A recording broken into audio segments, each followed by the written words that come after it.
Greetings, you demanding dragons. I hope you're doing well. My name is Graham, and welcome to the Crack-A-Pack here on LRRMTG. Please consider following the channel. Today, we're opening a pack of Core Set 2019 that was given to us by Lily M at C2E2 2019, or the only C2E2 I've ever been to.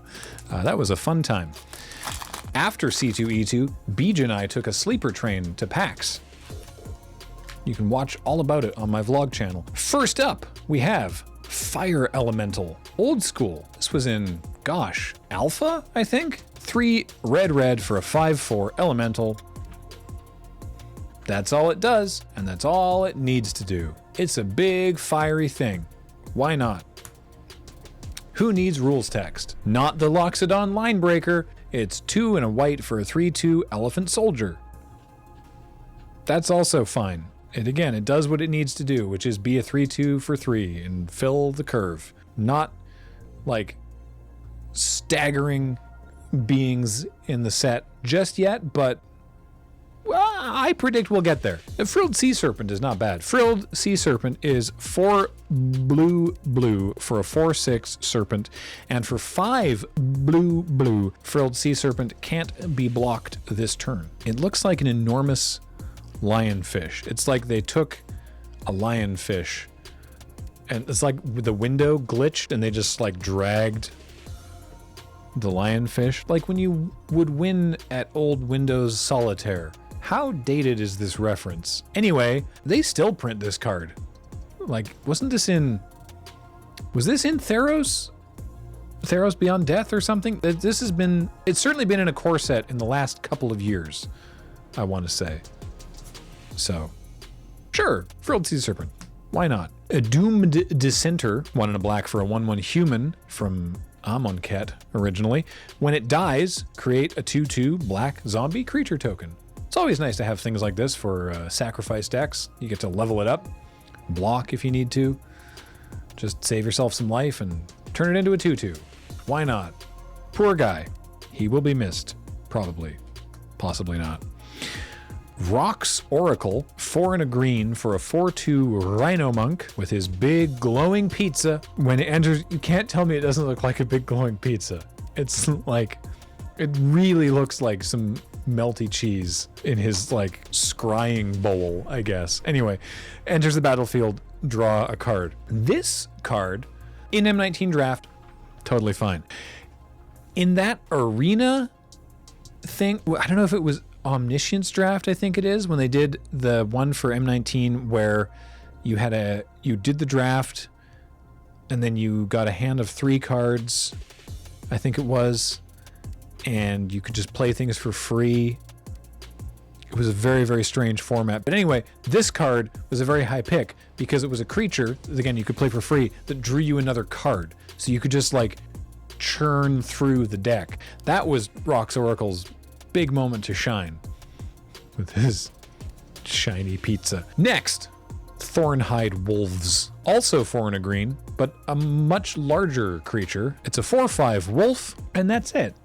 But I mean, it's a bunch of spiky dogs. What more do you want from a bunch of spiky dogs than a 4/5 for 5? Honestly, it was irritating. You'd be like, all right, I got my whole plan here. And your opponent's like, all right, well, I have a 4/5. What are you going to do about it? And you're like, lose to a 4/5, I guess? But then you draw your Pegasus Courser and the whole plan comes together. It's 2 and a white for a 1/3 Pegasus with flying.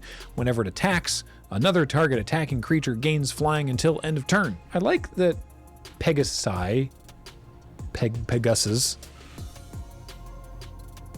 Pegapods,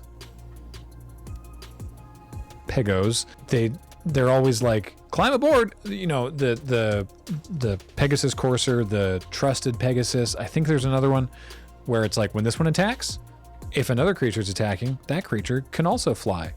Meaning that, you know, technically you could have a Thornhide Wolf climb onto the back of a Pegasus.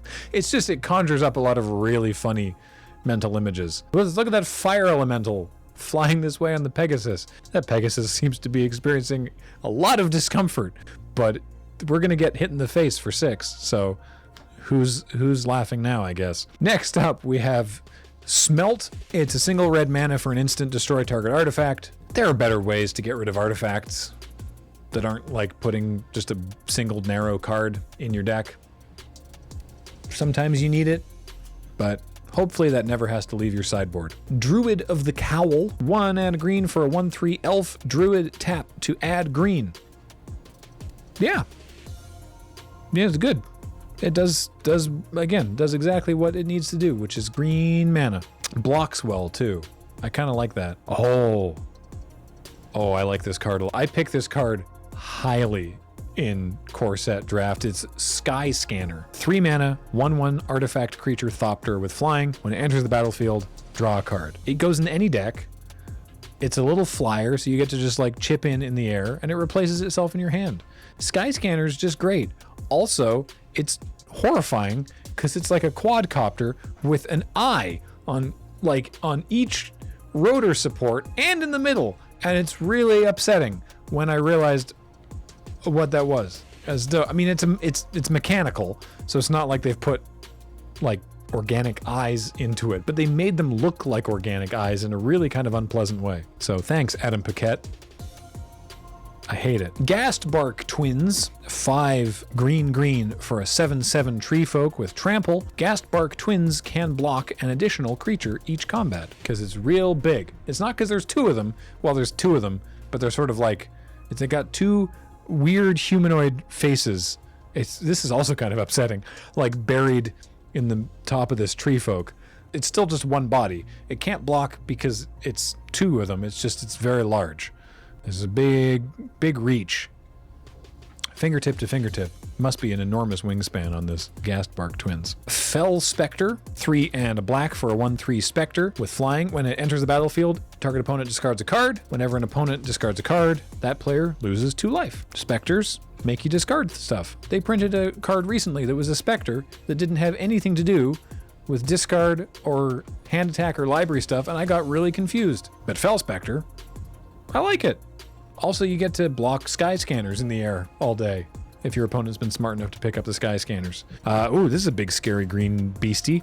It's Vigilant Baloth. It's a Baloth with Vigilance. 3 green for a 5/5 beast with Vigilance. That's it. But sometimes all you need is a 5/5 with Vigilance. This card was also really scary. This card beat face. We've got a Soldier token, a Cinder Barons, and our rare is Detection Tower. So it's a land, taps for colorless, and for 1 and tap, until end of turn, your opponents and creatures your opponents control with hexproof can be the target of spells and abilities you control as though they didn't have hexproof. And I'm sure there's a very good reason for why it's worded that way, but I don't know what it is. So instead, I'm just going to continually question why it doesn't say they lose hexproof. It's always, they have it, but right now, they can be targeted as though they didn't have it. Ooh. Anyway, yeah, it's a big old spotlight, and it goes, you, I see you, and the creature is like, yeah, what are you gonna do about it? And it's like, I'm gonna cast a lightning bolt at you, and the creature's like, nuh-uh, you can't. And the tower goes, yeah, I can though.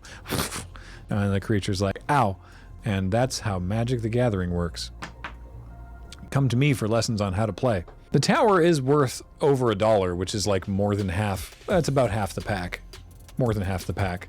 So, you got to make the hexproof go away, or not go away. You got to make the hexproof be not a thing on this particular turn of the game. You know what card I'm taking out of this pack? It's the Sky Scanner. Like, Vigilant Baloth and Gastbark Twins are both big green beaters, but there's 2 of them. So you're going to be passing one of them. And the Fell Spectre is not like astonishing. You just need to take Sky Scanner. I don't care about Detection Tower in like draft, so I'm just going to take Sky Scanner and draw a card and be happy with the card I've taken that goes into whatever deck I might end up building in this M19 draft. So thanks, Lily. Appreciate it. I hope that someday I may return to C2E2, but I'm not holding my breath. Until next time, that is going to be the Crack-a-Pack. Appreciate you all being here for it. Everything we do is brought to you by you and your support of our Patreon at patreon.com/loadingreadyrun. If you want to send us a pack, you can do that at our P.O. box. Send it to Attention Crack-a-Pack. It helps us keep it sorted from mail time stuff. I forget to mention this all the time, but we have a store. store.loadingreadyrun.com. We have like Magic the Gathering accessories there, like playmats and stuff. It's great. You should really check out our store. It would be nice. And thanks for being here. That was the last thing I was going to say. I've been Graham. James is helping out. Shout out to the editors. Thanks for watching. Goodbye.